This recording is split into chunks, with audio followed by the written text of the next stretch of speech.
I'm Corbett Wall with DV Auction, here with your feeder flash for Tuesday, May the 31st. Hope everybody had a good Memorial Day weekend. Brought to you in part by Performance Livestock Analytics. Manage your feedlot operation anytime, anywhere with Performance Beef. For more information, go to performancelivestockanalytics.com. Summer Supply Showdown. And I'm not saying here today on Tuesday necessarily, but as we work through the first part of this summer, which I feel like we're into summer now, the unofficial start of summer as we've gone through Memorial Day. But we don't know where we're at right now for sure. How heavy are these show lists?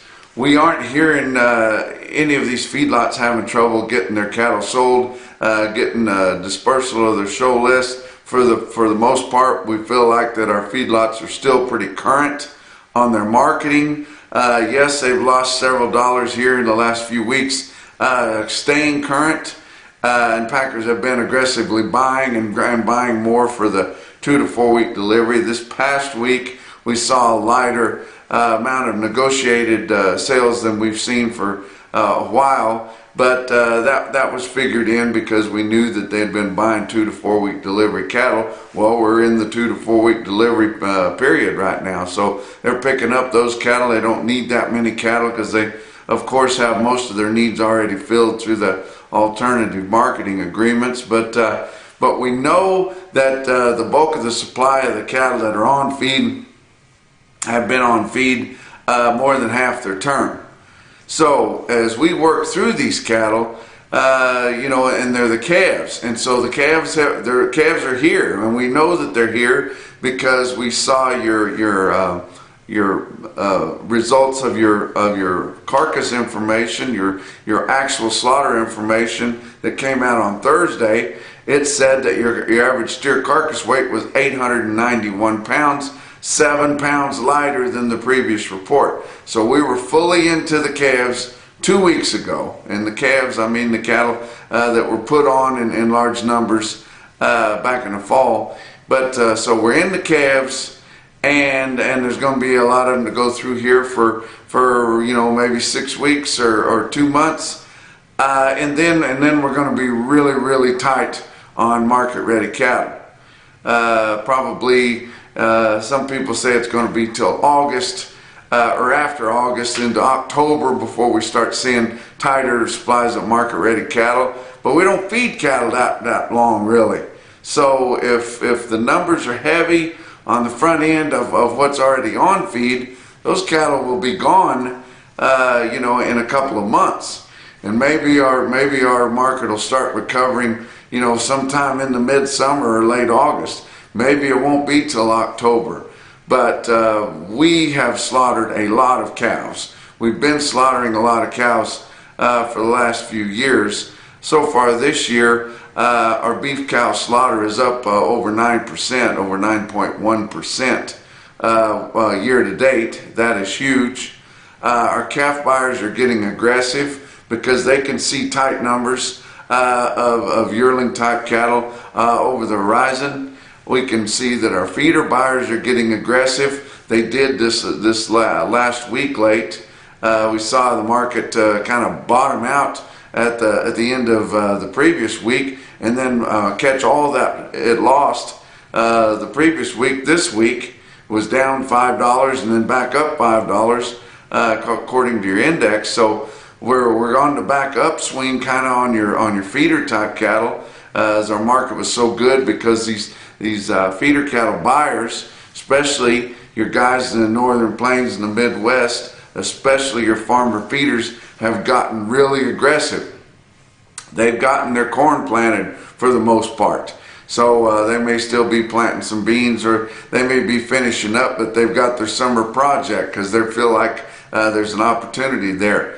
When cost of gains are really high, your farmer feeders are able to reap the rewards of doing a lot of the work themselves, having their own grain, not having to pay yardage to a feedlot somewhere, not charging themselves or charging any labor for themselves, and then they've got a true advantage. Well, they've been driving the market. You saw it this past week, even in the southern plains, with freight being high, but we saw the steers gain a lot of ground in the market and the heifers not so much. Well, guys in the Midwest and Northern Plains, they like to feed steers, especially your farmer feeders. They like to feed steers. They like to see how much weight they can put on them, see how fast they can get it done, and they would rather feed steers. They don't want to have to fool with MGA and having heifers and all that kind of thing. So we saw a drive on steers for the most part this past week all over the nation in your feeder cattle. Your packers are managing supplies a lot. So they know that they're kind of hitting a sweet spot for them, and they've been taking advantage of it, and they did last week, but the market's not dropping maybe as fast as what we thought it would.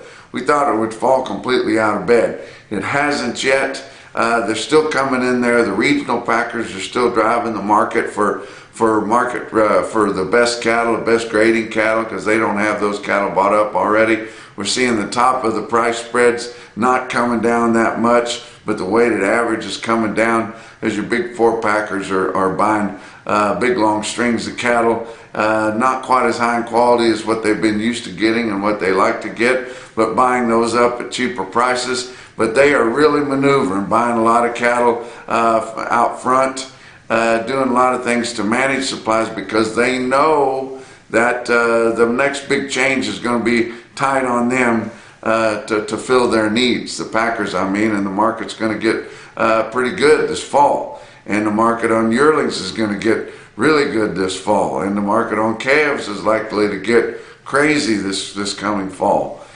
So we'll see how it goes. But the board has to respond at some point. It seems like we're dragging the board along all the time. Your board on August feeder cattle, which is now your spot market there, it's fallen over $20 since this winter.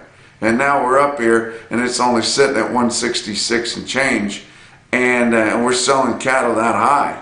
And that's for that's for delivery at the end of the summer, because we don't have any June and July contracts. But we need somebody to notice that our supplies are getting tight over the horizon there, and start pulling this board forward more so. It's like we saw it 3 or 4 or 5 months ago, and then now we don't believe it anymore. But I think we can expect to see an increase in your out front months on your cattle board, both feeder cattle and fats. But what did we see last week? We saw your Meat and Poultry Special Investigator Act bill marked up by the House Ag Committee, and we saw it approved by the House Ag Committee. That is not the Cattle Price Discovery and Transparency Act that I always talk about. It's just the one that allows USDA to have subpoena power when investigating the packers and the things like that with P&S.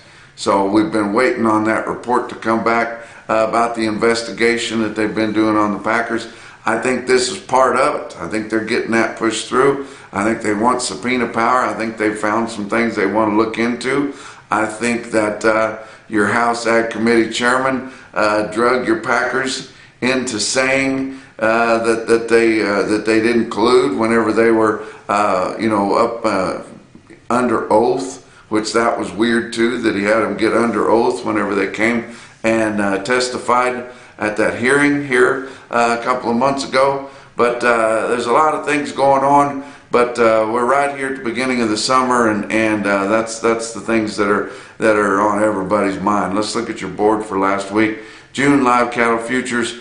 Monday was up $1.20, Tuesday down 5, Wednesday down 42, Thursday up 10 cents, Friday down 22. June live cattle ended the week at 132.17. That was actually up 60 cents because of the big Monday compared to the end of the previous week. August ended the week at 132.40, up 85 cents. So that wasn't terrible. How about feeder cattle? August contract, which is your spot now. We lost May on Thursday. We don't have a June and don't have a July. It's a long wait. We've been planning on a big premium to what the cash market is in August, and it's just like always, it's just a mirage, and the closer you get to it, it just goes away. So if a fund or somebody like that is looking to speculate in your futures market, which way is the best way for them to do it? On the short side, like usual, because as an industry we put too much pressure on these futures markets through hedging. How about August feeder cattle? Monday was up $1.70. Tuesday was up $2.52. Then it headed back down. Wednesday was down 20 cents. Thursday down $1.27. Friday down 35. But August feeder cattle ended the week at 166.32. That was actually $2.40 better than the end of the previous week. Your May contract went off the board on Thursday at 154.60. September is the next one we're looking at, 169.30. Talk about your grains. Corn ended the week under regular session at 7.77 1/4, down just 1.5 cents a bushel. Beans ended at 17.32 1/4, up 27. Kansas City hard red winter wheat ended the week at 12.35 1/4 on regular trading. That was down 17.5 cents. Your fat cattle trade up through Thursday, they had sold 64,500 head. We did have a little bit of cleanup trade on Friday. It's not going to be a lot more than that. Not expecting it to reach 70,000, which is going to be less than what we've seen here lately. But your fat cattle market last week, live steers and heifers ranged from 136 to 144. Not a lot of volume on the top end of that, but that price range was only steady to $1 lower. But your weighted average was 1 to mostly 150 lower, with weighted average up through Thursday on live steers at 138.93. Your dress sales from 222 to 228. That trend was weird because it was $3 higher on the bottom side of that price spread, $1 lower on the top, but your weighted average on dress steers was about $2 off of the previous week at 223.99. Did have a little bit of trade on Friday. Colorado didn't have any confirmed sales on Friday, and only 800 head for the week negotiated. You think we don't need to get mandates on some negotiated trade in the Southern Plains and including Colorado? How about Iowa? 2,400 head confirmed on Friday. Just 18,200 head for the week. Those Iowegians know they got the best cattle. They know that those packers need them, and they are holding them back and demanding better price for them. But the confirmed sales we had on Friday were at 142. Dress sales from 223 to 225. Nebraska, about 400 head confirmed on Friday. 24,300 head for the week. Only price on Friday was 140. Kansas, just a couple of hundred head, and just over 16,000 for the week. 136 to 138, and 137 was your main price in the Southern Plains of Texas and Kansas. Texas sold about 200 head on Friday at 137, and just over 8,000 for the week. Box beef cutout values, getting the choice select spread wider and wider as we would expect it to, but it's coming a little bit later than what we normally would see that. But choice cuts, your weighted average on all of last week's sales, 264.05, up $3.02. Now your late sales on Friday afternoon box beef, 265.42, so about $1.40 higher than your weighted average from last week, so it's continuing to grow. Selects, your weighted average for last week at 244.91 is actually down 88 cents, and now we've got a choice select spread that's over $19. Your late Friday or Friday afternoon sales on selects were a couple bucks or $1.50 higher than what your weighted average was last week on selects. So it's coming up, and we're expecting it to continue to come up for a while, maybe stall out a little bit later in the summer, and then we'll see how it goes from there. But your packers have been keeping these chain speeds moving pretty good. The only way they're going to get these feedlots in trouble, as aggressive as they've been marketing these cattle, is to back way off on their slaughter speeds, and they don't really want to do that right now because they are making some more money. They've got contracts to fill. They've got obligations. They've got to keep the plants moving. But your slaughter for last week was 644,000, with only a 25,000 head Saturday because of the holiday weekend. Can't really compare that with the big week we had the previous week, but compared to a year ago, Memorial Week, or going into Memorial Week, it was 14,000 more. So they are staying pretty aggressive on this slaughter. Talk about what else is going on.